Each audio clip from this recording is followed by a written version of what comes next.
Look what you're doing, I'm serving like pizza. I got the ice, Italian reach. Bitch, I'm a family man like I'm P. These niggas be shortstops. Derek Jeter, knock a nigga out like I'm Vegeta. Yo, what's good, YouTube? It's your boy Rod, and I'm back with another YouTube video for all day, man. And listen, man. Look, I am here with another video for y'all. Another reaction video, that is. And this one is titled South Sudan, the world's newest country. Indeed it is. And this is by Salmonella Academy. Yes, I said it. Salmonella Academy. So, yeah. Before we hop to this video, make sure y'all like, comment, subscribe, and hit that bell for post notifications. Get notified when I post something, and follow my IG and Snapchat and intro and outro. Follow my IG down below in the description. Is there along with this original video. So go show Salmonella Academy some love. But look, I need more. Wait, did I not just say that? Wait, did I say that? Go show Salmonella Academy some love. But look, I need more. I'm on the road to 2K. Let me get there. Please, let me please. And hey, all that being said, let's hop to this video. Shall we? Put it in the basket. Take it out of the basket, put it back in the basket. Let's get it.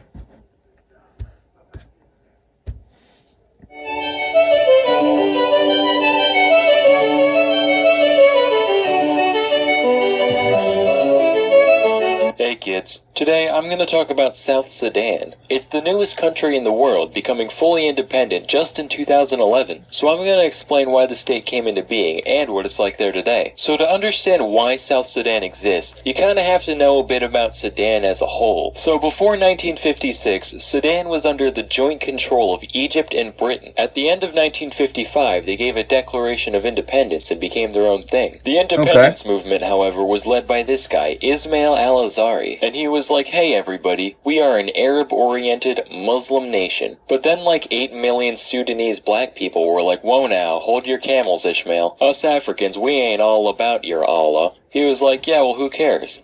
Wow. Oh, I see. So they got into a civil war between the primarily Arab-Muslim North and the traditionally oriented African South. That went on for 16 years until finally the North's like, alright, fine, you can do your thing. Like, you're still part of Sudan, but you can govern yourself for the most part. We'll take our falafels elsewhere. And that peace treaty lasted 11 years, from 1972 to 1983. Eventually, the South was like, well, things aren't that bad now, but the Arabs still technically control us, so it could get worse. And I'm not in the mood for any Sharia law anytime soon, so we should probably go back to fighting. So then there was another civil war, which was basically a continuation of the first one, and that ran on from 1983 all the way to 2005. So this thing was pretty much racial. The two sides made a comprehensive peace agreement, which led to South Sudan becoming totally self-governing in 2006. Then after 5 more years of fiddling around with paperwork, South Sudan became a fully fledged independent nation in 2011. So notice how there were 2 civil wars before the South gained independence.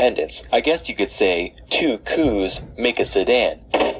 So now that they finally got what they want, it must be great to live in South Sudan now, right? No, it's not. Not really.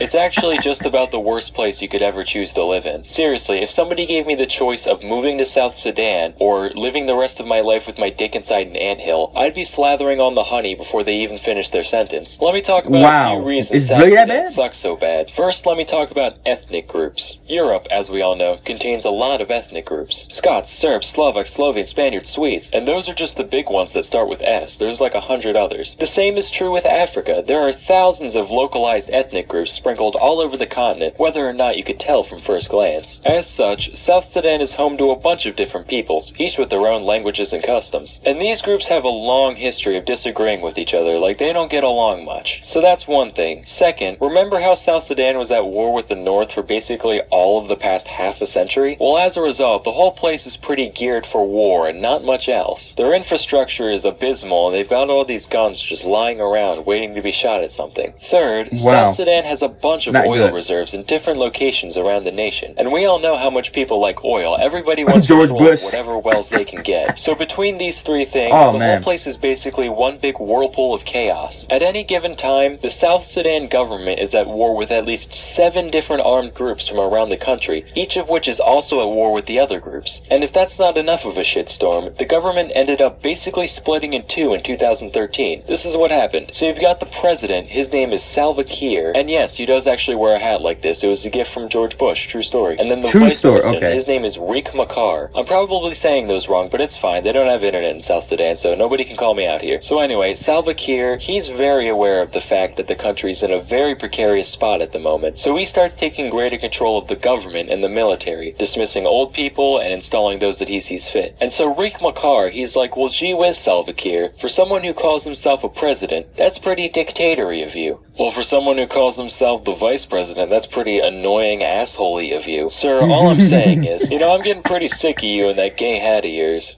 I'm not wearing a hat. As president of South Sudan, I order you to put on a hat.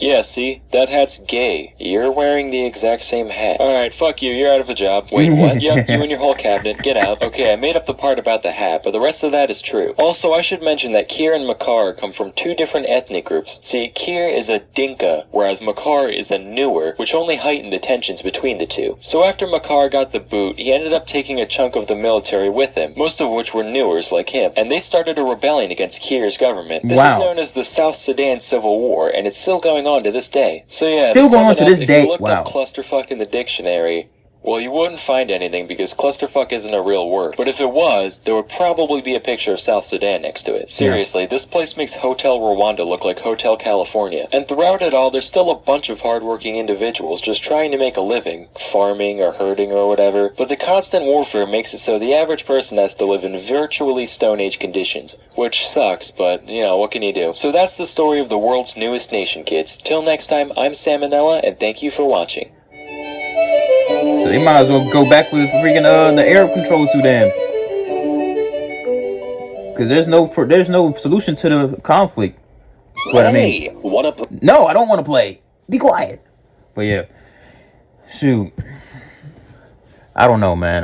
That's there's no solution to that. There's no instant solution to that. I don't. Wow. You could argue and say they should go back to being part of Sudan as a whole, but then face scrutiny. Well, because it seemed like the Sudan broke apart because of racial tensions. So there's gonna be more racial tension and probably another Sudanese civil war. But what do I know? I don't know much about Sudan. I just know that these conflicts and everything, they got to come to an end. I don't know how, but they need to come to an end. But hey, let me know what y'all think down below. And make sure y'all like, comment, and subscribe. Ding! Hit that bell for post notifications. Get notified when I post something. And follow my IG, Snapchat, intro, and outro. Follow my IG down below in the description. It's there along with this original video. So go show South Sudan some love. Go show Salmonella Academy some love. And hey, show me some love, most importantly. Well, actually, most importantly, show South Sudan some love. They need it the most. But I need some love too, because I'm trying to get to 2K. So help me get there. Please help me, please help me, please. And hey, with all that being said, I am gone.